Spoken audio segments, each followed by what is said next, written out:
Subscribe करे खातिर लाल button दबाई और भोजपुरी के ताजा अपडेट पहले पावे खातिर घंटी वाला बटन दबाई। छपरा जिला भोजपुरी पर हुआ लोग के बहुत बहुत स्वागत बा। हाँ, अभी तक के बहुत बड़े खबर हुआ लोग के बीच हमनी के पेश करे जा रहा बनी सर पवन सिंह के बारे में जो न्यूज बाटे। जी हाँ, 2017 में लगातार पवन सिंह के सिक्का बहुत ही जबरदस्त तरीका से चल दिले बा। जी हाँ, लोग के पता होगा चाहिए कि 2017 में सबसे ज्यादा फिल्म साइन करे वाला एकलौता हीरो पवन सिंह बन गई बनन।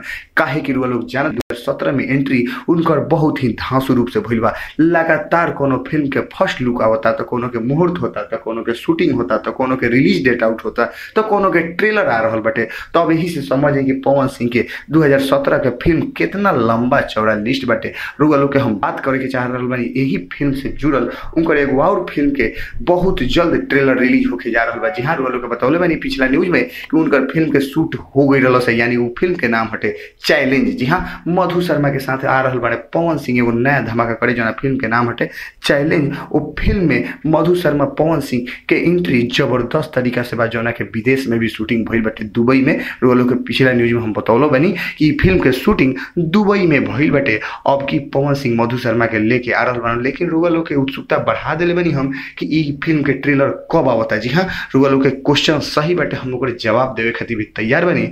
रोलो के बता दी कि उनकर फिल्म एगो आवे जा रहल बाटे तबादला। अभी ट्रेलर 2-4 दिन पहले रिलीज भइल बाटे, अब आ रहल बा जोना फिल्म के नाम हटे तबादला के फिल्म जो रिलीज होके जा रहा बा सिनेमा हॉल में।